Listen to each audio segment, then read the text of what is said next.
Jo em dic Antoni, soc soci de la cooperativa i la visita avui començarà amb una mica d'història. Fundada el 1933 per uns 36 veïns d'aquí al poble de Capçanes.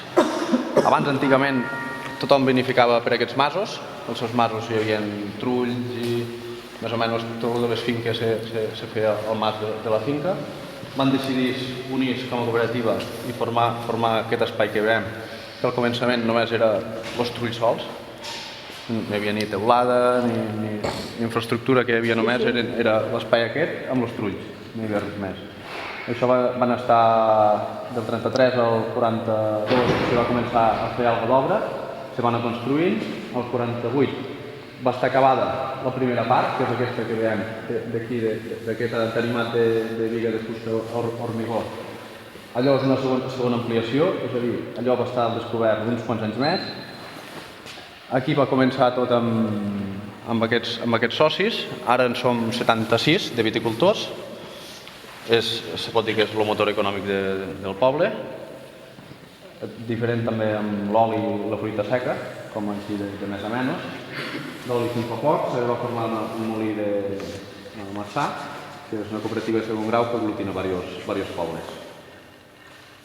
Aquí a Capçanes, la varietat de vi predominant és la garnatxa, és la mare de tot. Després, seguidament, amb carinyana, merlot, syrah i cabernet sauvignon. Però totes les bases de tots els vins són de garnatxa. Van des de les més joves fins a vinyes centenàries, que en queden molt poques, però tenim aquest privilegi de tindre aquestes vinyes, que són els vins que surten així més de gamma alta. Aquí s'han fet diverses ampliacions. Això abans era tot en terra, amb tapes de fusta, que era molt perillós. No havia passat mai res, però era molt perillós. Tota la modernització que s'ha fet amb aquest celler. Ara estem treballant en maquinària moderna i tot això, amb el tema de procés d'elaboració i tot. Cada trull està controlat amb temperatura i tens per tindre un control de la fermentació òptima. I després ara estem fent petites cosetes per no quedar-nos enrere, en el sentit de fer vins nous, obrint els mercats, que el mercat aquí a Catalunya, ara no sé si és degut a tot això de la independència i tot això, s'està donant una petita espenteta, i ara s'ha d'aprofitar el moment. S'ha d'aprofitar el moment en què molta gent està més receptiva amb vins d'aquí, catalans. S'ha d'aprofitar aquesta mica d'inèrcia per col·locar una miqueta més, perquè anaves a Barcelona, te'n anaves on sigui, i tots tenien allò vins de tot arreu, menys d'aquí. Potser algun tenia Penedès o d'alguna zona així en concret perquè ja la coneixia, però s'està implantant molt el mercat ara cap aquí a Catalunya. Productes de proximitat. Sí, ni més ni menys. Estem exportant-lo, tot i així estem exportant el 76% del producte als Estats Units, a Anglaterra, a 46 països. Al món n'hi ha 60, estem abarcant una bona part del mercat. És molt difícil entrar, per exemple, com a l'Índia, a la Xina, i aquests puestos per burocràcia de papers i normatives i tot. També s'han de fer articles específics o retocats en aquells països que volen una tipologia de vins que s'han de tirar cap allí. És el que el mercat vol. Si el mercat vol uns tipus de vins amb més garnatxa o menys garnatxa, aquí també es fan vins molt personalitzats. Ve un comprador, ve aquí, tasta una sèrie de vins amb uns diferents cupatges, i és una altra manera de mercat que funciona. Fas un vi només amb una marca, que la marca te diu jo vull aquest vi amb aquesta marca, amb aquestes varietats. I s'està fent molt això. I llavors aquí estem fent, com si diguéssim, l'ovi kosher, també. que és un dels emblemes de la cooperativa. És una producció molt petita, es fan unes 70-80.000 botelles. És un vi que està elaborat amb la religió, amb els passos a seguir de la religió jueva. Les mangueres que porten el vi o la pasta han d'anar totes tancades, no pot veure un expert que no sigui jueu. La manipulació del vi, engegar màquines, parar màquines quan arriba a la verema aquí, tampoc no ho pot fer un treballador de la cooperativa, ho ha de fer un jueu, obrir la tolva de recepció, engegar i parar màquines, tot això, tot aquest procés ve tot controlat per amb ells. Aquí a la verema ja venen controlats, ja venen de Barcelona, de la comunitat jueva de Barcelona, ja venen els dies estipulats que ja s'han lligat amb l'anòleg els dies de la verema que s'ha de fer el seu vi. Cada setmana venen un o dos dies, depèn del tipus de vi i la quantitat que s'ha de fer. I després, en pic està tot fet, després ho veuran, el tema de les mostres i tot això per controlar com estan els vins a les botes o a les tines, quina elaboració i quin procés té.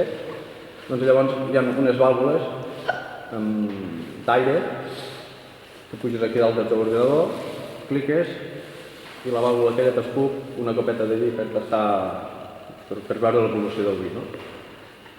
És un procés que és una mica, com us diria, és una mica complicat amb el sentit de que tu no pots fer res al vi si no hi són ells. Quan se va començar el 94 pel Kosher va sortir la història amb una fira de ProWine a París, que va passar un jueu d'això a l'estand de la cooperativa de Capçanes i li van deixar tastar el vi i va dir que aquest vi seria un molt bon vi kosher i a partir d'aquí vam estar en contacte amb la comunitat jueva de Barcelona, que primer eren els jueus de Barcelona, però hem anat escalant amb el procés qualitatiu de productes kosher fins ara que ja estem a Israel. A Israel no poden entrar vins kosher si ells no et deixen. És una escalada de qualificacions que a base dels anys s'ha anat fent i es portem a totes les comunitats jueves que hi ha al món. Depèn la de Nova York, amb aquestes que són potser més distintives, te demanen un requisit de qualitat del producte molt més estrictes. I tot això és burocràcia, papers i... és tot un procés molt lent fins a aconseguir aquest distintiu de qualitat. La diferència és que aquests productes nosaltres elaborem, ells tenen la cooperativa paga una quota a la comunitat jueva perquè nosaltres puguem elaborar aquest vi i després ells se queden un tant per botella elaborat. El producte en si, com diguéssim, ja té aquesta simbologia de producte i ells el que fan és t'ho gestionen. T'ho gestionen en el sentit de tu tens aquesta marca gràcies a nosaltres i nosaltres volem cobrar perquè tu puguis elaborar aquest tipus de vi. Veurem que és una part petita pel volum que es mou. Jueus, no? Són jueus. Kosher, la paraula kosher vol dir apte pel consum. El que ells consideréssim, quan sigui per malpensats de possibles envenenaments i tot això, la religió ja va seguir la seva estipulació per buscar aliments, per tindre ells, consideréssim, el seu propi aliment i que ningú pogués modificar ni alterar ni manipular el seu propi producte alimentari, diguem. De la mateixa manera que Sant Miguel fa cervesa kosher també amb el mateix procés d'elaboració. Fan amb tot, amb l'oli, tot això també? Amb tot. Mataderos que maten també els xais, vedelles, també ho fan tot ells. I ells hi ha moltes tipologies dels jueus, però els més estrictes han de ser productes kosher. Que una botella continua sent kosher fins que una persona no jueva o no creient la manipula per obrir. Doncs si jo trec el caputxó, aquella botella segurament en un restaurant que hi hagi productes kosher ja no serà vàlida pels jueus. O manipular per obrir, treure el tap o el que sigui. És molt curiós. Anem seguint avall? Cuidado, Aquí ara hi havia. Sentiu l'aroma? Podem tirar algun de petit aquí. Vols banyar-te una miqueta? No sortiria, Sortiries molt suau, Què ets Judit? Te banyes a aquesta piscina? Tots tenen diferents capacitats. Totes les línies aquestes tenen una capacitat, les del costat tenen una altra capacitat. Cuidado, fill meu, que et veig dins. No, hi ha vi. Cuidado, És vi, Joana, no és És vi, això. No, ho sap, diu que hi ha eco. Ah, eco. Eco, sí.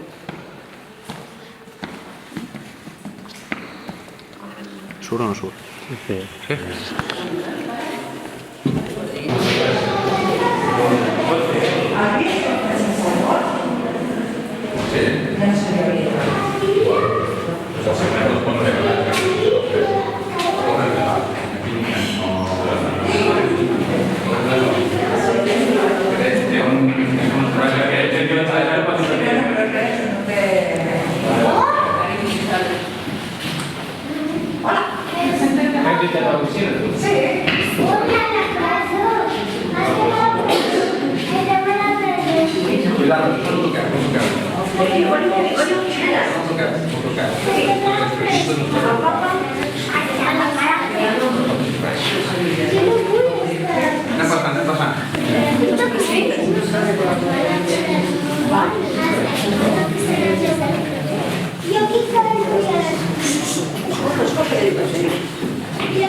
Van sol.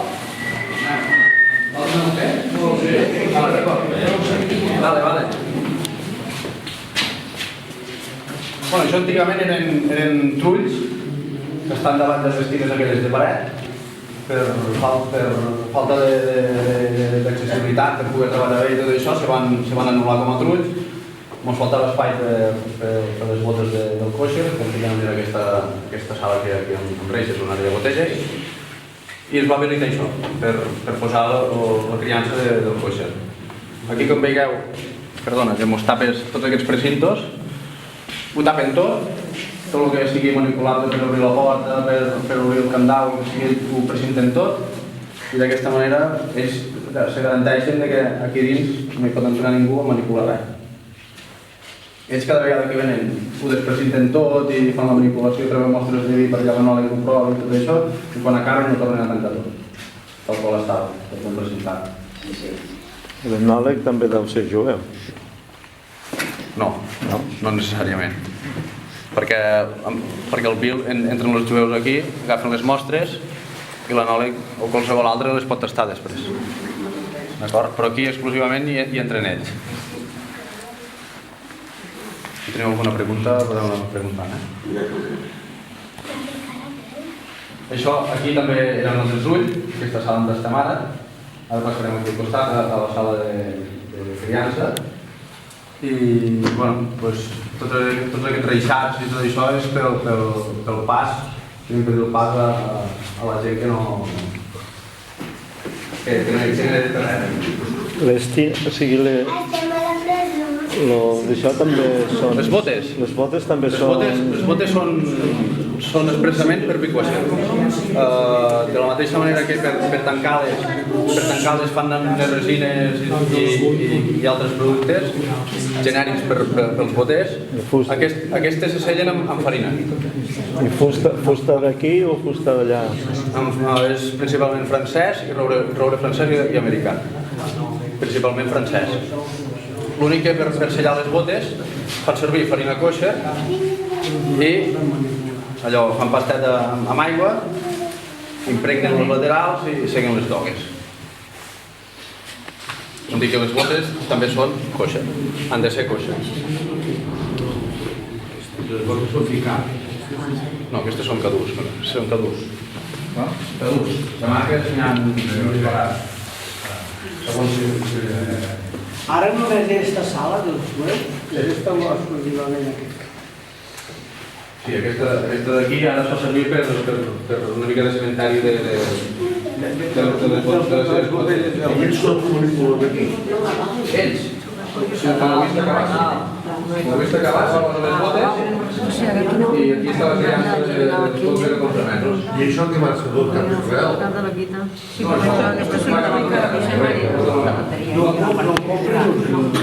No només pel consum de coixa, tot producte, bueno, mangueres, les màquines de derrapar, les tolves, les tines, les botes, tot, i han de passar 3 aigües.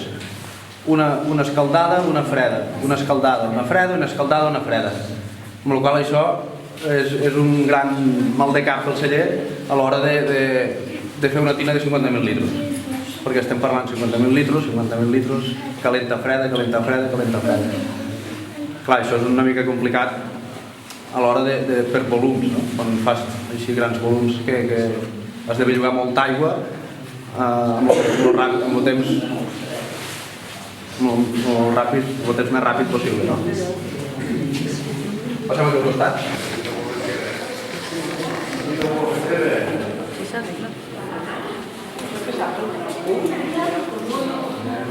Aquesta olor...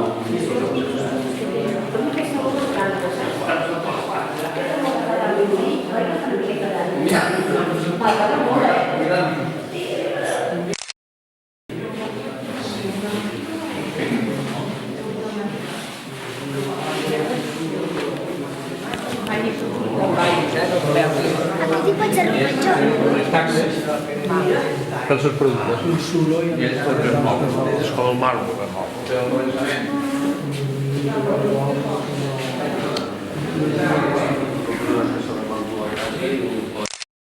Ells el que fan és tenen les seves taxes. Antigament, quan venien, ells que venien i cada vegada que venien es cobraven, pujant qualitativament, diguem. Ara ells ja és una quota anual i cada vegada que els assistents es ve. Aquesta és la sala cabrida, aquí s'envelleixen els vins de gamma alta. Aquesta sala a la zona, aquest encofrat no penso que és del 56 o alguna cosa així. Va ser un dels primers encofrats així grossos, diguem, de la comarca. Aquí dalt hi ha la botiga i aquesta sala se va habituar per fer la criança d'aquests vins, perquè allà a l'altra sala de botes que és més gran, allí per manipulacions i tot, aquí ho tenies tot més ben distribuït. També les botes que hi ha aquí són de 300, n'hi ha de 200 també, hi ha algun de 500. Però per agilitat i per també falta d'espai, perquè no arriba un punt que no es queda tot petit i tot havies d'anar habituant zones que les tenies allò més o menys de magatzem o mig mortes perquè antigament hi havia la sala de màquines, antigament, abans de fer l'ampliació. Aquí en aquesta sala també s'hi fan a la Fira del Vi, se fan la nit de les carratges i aquí baix també es porten els cellers convidats i es fa una mica d'exposició d'algun pintor, algun expositor que és convidat per la cooperativa. Una nit molt maca, per cert, com a nit de la Granja. Si teniu oportunitats, Sí, és era un gran record. el que és una... Se tasten uns vins monumentals de vermatge que estan a mitja criança, és a dir, estan a mig fer, i es donen a tastar. No pot ser una festa popular, diguem, per tastar aquests nous vins que són al cap de mig any d'haver estat posat a les botes. I i són monorenals de garnatxa fets en diferents tipus de terrenys, amb argila, amb terreny calcari, amb panal i liquidella, que són els 4 terrenys que he acabat fent el terme de Capçanes, on hi ha les vignes. I quan es fa, si no ho he vist? A la primera setmana de maig. A la primera setmana de maig, el divendres. De maig. Sí. Que és està dins dels actes de la Fira del Vi. El que aquí es fa el divendres i és, consideréssim, l'acte que l'inaugura, diguem. Que juntament també es fan tastos a Porrera i... Bueno, aquella nit comença el que és la Fira del Vi. Antoni, les botes, què són? Roure, n'hi ha dels rosades, Veus com hi ha el bicat aquí? Aquí, aquestes d'aquí. Les botes, aquí se fa principalment francès, després americà, i després s'agafen per fer proves, roure hongarès, roure búlgar, que s'estan fent així proves per veure quina evolució té aquí amb aquest tipus de fusta. I quin millor roure és?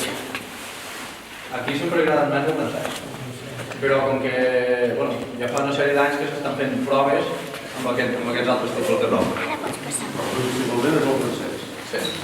Que l'única diferència que té un roure o un altre és el tipus de densitat de fusta i els poros de la fusta, que són més francesos. Per metre quadrat de fusta hi ha més poro, però més petit. I l'americà és al revés. És més gran i n'hi ha menys. Amb la qual aquesta microoxigenació que aquí omple el poro i passa a la fusta, a l'americà és més ràpid perquè és més gros i penetra molt més ràpid a la fusta i el francès és una miqueta més lent perquè és el poro més petit. Que li passa el francès que l'americà. Sí, després això aquí es fan les companyes pertinents i li dones la característica del vi que tu vols. Una pregunta, per què tantes coses? Perquè tapen millor. El millor què? El dilàtic. No, tapen millor. Vol dir que el suro no vol per res. No, el suro sí, però el suro moltes vegades el destapau pot ser que se desgrani, que no, aquests no. Aquests, compres la bota i compres el tap. No és que tingui una caixa de taps. I com és que tinc de Catalunya, de Manacor, Catalunya, aquí en bota? Deu ser blanc. Deu ser blanc. El pinot, és el pinot. El pinot noir, hi ha una petita parcel·la aquí dalt de la muntanya. Que el pinot noir no està catalogat dins de la de Montsant. Llavors se posa com a de Catalunya. Jo he vist aquella botella allà.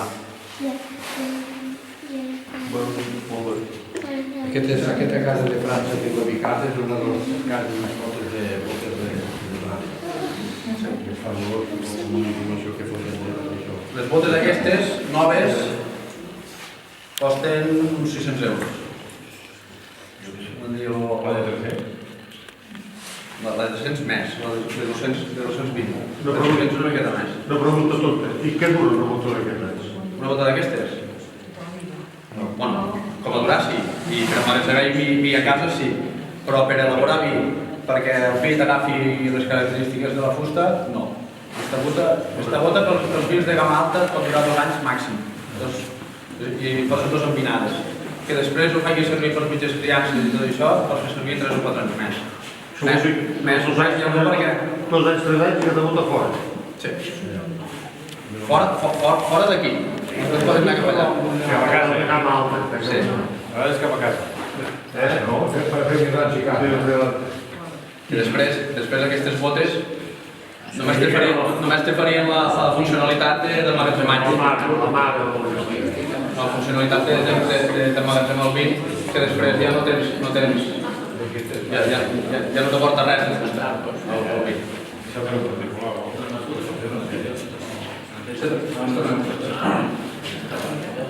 Les botes a poder ser han d'estar el mínim temps possible en contacte amb l'aire. Després allò que es neteja i si cremen un miquet de sofre per cremar l'oxigen que es queden com a inertes.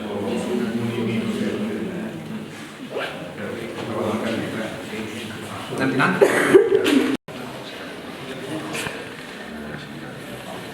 Veus aquí és l'arbre que us he dit. Aquí de Nadal. Com s'agrada, que hi ha la plaça.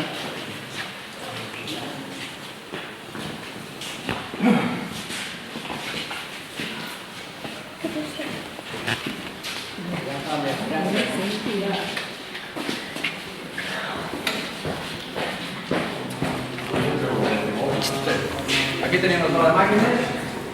Aquí hi ha les 12 rapadores de cada tolva, tot seccionat. I d'aquí, amb aquests tubs, se'n van cap a les diferents zones on tenim restines, influïts i tot. I aquí tenim unes hidrovàlvules a través d'allà una sèrie de botons.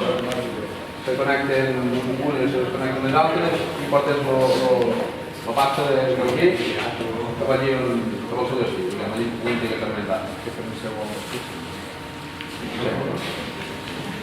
Aquí fora aquí darrere hi ha premsa de 10.000 quilos, però totes aquestes botes que veu aquí que es fan les microunificacions de garnalles i carinyes velles, se passen totes allà. És un procés una mica més elaborat, tot manual. No és allò que obrir tancavades que va d'un qüestió global. I aquí hi ha aquestes banyeres. Aquestes banyeres se fan també microvinificacions que la pasta amb el mos no està més en contacte que la pasta amb tines verticals, i que el mos que queda tot a baix i a dalt hi ha el barret de pasta, que el contacte entre el mos passa perquè hi hagi una intercanviació de colors, aromes i tot. Amb aquestes tens més poder d'extracció de tot el que firma. I treballa totalment oxidable, amb les condicions destinades per sanitat, sí. Bueno, és obligat no és, però per problemes de sanitat planetària això és molt més pràctic. Perquè totes les parets dels trulls i els trulls de terra, allò és ciment. No, el ciment pintat amb pintura epòxica. Una mica per neteja i tot, els arbres... Sense cosa.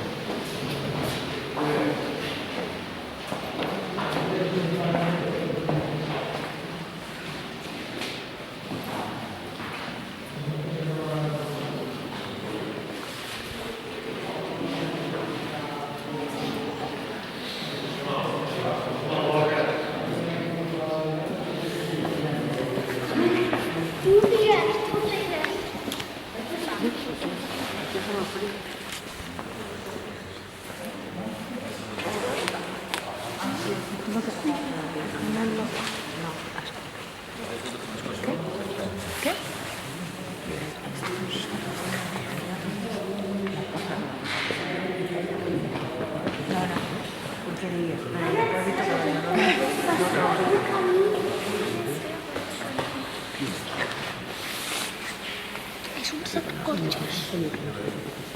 Intentada que estava... És un sacacotxes. Ja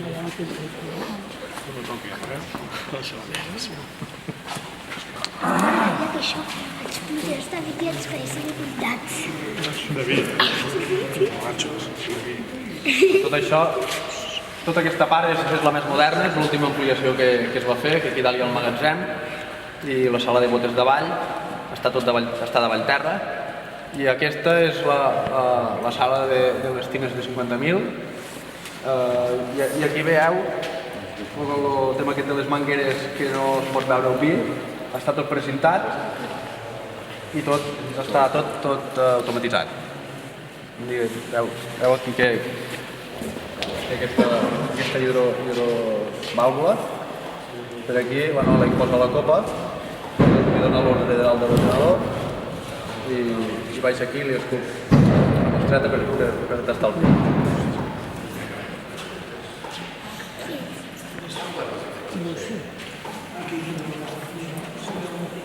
Qui és?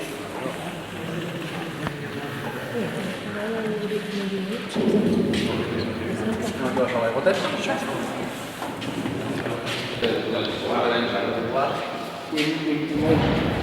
molts boters el que fan és es compren per prendre-les després de la segona mà. Es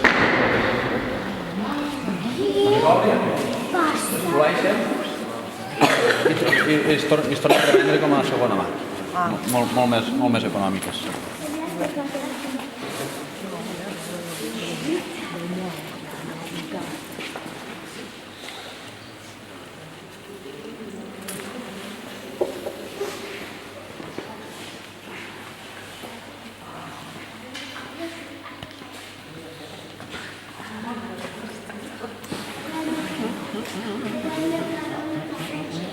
Aquí al celler hi ha 2.800 botes.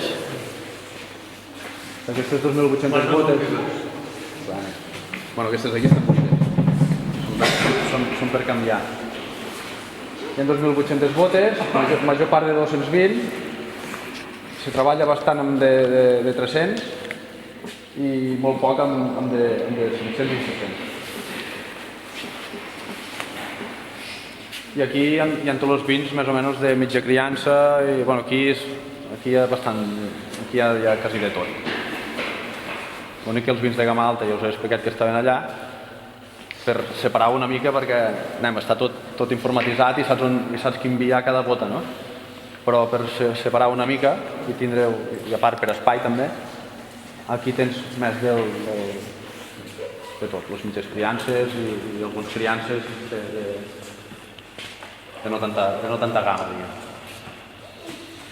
A veure, que vist que ella mirava, jo moltes vegades me fico aquí i no acabo de d'allò. A veure, mestre... etiquetat, això. Què és això? A veure, aquí fica... Això és l'any. Això és el mes, la setmana i el dia. O sigui... No, estava mirant si hi havia algun codi de barres o algun... No, això... Llavors has dit que ho tenim informatitzat, com ho teniu? Però com ho feu? Manual o què? Per això? Això és tot un manual. Clar. L'únic que després hi ha un control. Veieu que hi ha els números? Ah, val. Aquest número... Estan totes comptabilitzades i tens constància de lo que hi ha a cada bota. Que això, la persona que està encarregada d'això ja més o menys ja ho té tot controlat, no hi va perdut per aquí dins. No, ja m'ho penso. Es pot dir que quasi no li cal buscar gens que ja ho té tot controlat, no? Bueno. De la mateixa manera que hi ha cap de celler, hi ha cap de sala de botes, hi ha els enòlegs, que són els elaboradors dels vins, els que decideixen quins vins com s'han de fer, amb quins copatges s'han de fer i tot. No, bueno, com tu dius, ho tenim tot informatitzat. Jo el primer dic, a veure en què ho tenen... Ho has de tindre tot informatitzat també per la traçabilitat que et demanen també, no? Clar, perquè certificacions i tot això també en deu passar. No, de setmana més ja. Se compta això. L'únic que ara van començar a fer també vi ecològic, el 2007. Hi havia una part del mercat que ens el demanava, ens van dir, posem-ho-hi. Uns quants socis ja ens hi van posar, tenien vora 70 hectàrees de les 270, 70 són ja en agricultura ecològica, i al començament era un mercat anglès i ara vol dir que té molt bona sortida i s'està exportant a més festes. Vas obrint noves formes de mercat segons també la demanda, no? La demanda o un cul inquiet buscant nous mercats. Com havies dit això del mes, el dia? Això l'any. El mes, la setmana. La setmana 28? Setmana 28. Del mes 12? No, de l'any. De l'any. Vull veure-ho? El 28 no pot ser el Clar, 50 pico. Sí, és veritat. Però potser va per campanyes. O campanya 12-13, sí. Campanya 12-13. El mes 3, no? Mes 3? Sí. La setmana 28 ja pot ser. No, seria el 4. No, seria el 4. Ara no ho sé. Ho tenia entès d'una manera. Ara de fer deures. No, això de que vaig és la setmana, això sí que és la setmana. Això la setmana... El mes no pot ser perquè del campanya tens 13. tampoc. Perquè ja pot ser 13. És que deu ser campanya. És campanya. És campanya. És campanya. I 13-13? Sí. perquè això... Bueno, Bueno, és igual. Perdoneu. T'hem enxampat aquí. La pròxima tu tens bé que no t'agafis, que no diguin res. Cada quan ho miren per a reomplir les botes, que ho van mirant cada setmana... Sí, segons lo vi quan ja ha estat posat, no em faig el temps, però es va repassant. Vostès, les botes de segon i tercer any ja no xupen tant, però 15-20 litres se'ls acaben bevent. Al final de... 15.000? No, potser no. Quan has dit? 15 o 20 litres. Ah, per bote? Sí. Van xupant i 5 litres, si estàs molt temps sense mirada, segurament els hi hauràs d'acabar posant. Una bota quina vida útil té una bota? Depèn. Depèn del tipus de vi que s'hi vulgui posar. Aquí 6-7 anys màxim. I sempre som el mateix vi o sols per l'any? Un diferent tipus de vi. Les botes aquelles que hem vist allà, quasi totes són noves, i després el que fas amb els vins de gamma alta, aquelles botes ja no són aptes per a aquells vins, i després el que fas és anar per mitges criances. I d'aquí ja es treuen. Que els hi comentava amb ell que hi havia tines de botes d'aquestes que per jardineria i tot això valen, però moltes vegades els mateixos boters les tornen a comprar, les obrin, les repelen i les tornen a vendre com a botes de segona mà, usades, més econòmiques.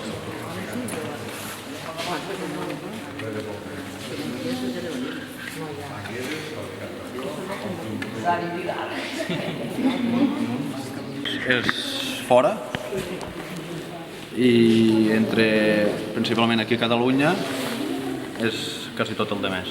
Vull dir que Sí, 70... el que és a l'estat espanyol, ben poc. No recordo si era un 2 o un 3%. Molt poc. Sí, que poden fer el ganso i el ruc. El que us deia abans, no? Ara aquí hi ha hagut com un boom, no sé si tot això de la independència i tot, que la gent s'està invertint més a productes d'aquí. Jo he sentit que la revalorització de la cuina catalana, com que hi ha molts restaurants que ja tenen els seus sommeliers, diguéssim, fan el maridatge i molts vins que tenen són, diguéssim, de pero es un pequeño porcentaje. Bueno, sí, però... Que dice de cada estado. Sí, Sí, el que és la comarca del Priorat, aquí no es Cataluña, pero ahora aquí, que es lo que ha dicho, tú ibas a Barcelona no tenían vino de Priorato, ahora sí. El factor determinante es el boicot que hicieron que duró 4 días. Això estic d'acord. però aquell és perquè la varietat aquesta no està... Sí, que tot ajuda, que tot... Tot ajuda a tindre un bon sommelier, uns bons enòlegs i aquest plat fa un maridatge amb això. Que tot ajuda, La gent però... que s'ho pot permetre, que és fantàstic. Jo he anat a segons quines coses no tan elaborades i després prens aquestes coses a casa i no tenen el mateix gust, perquè tu no li has fet el maridatge correcte. Tu vulguis que no, això ho enfoquen així. Ara, qui ho entengui jo.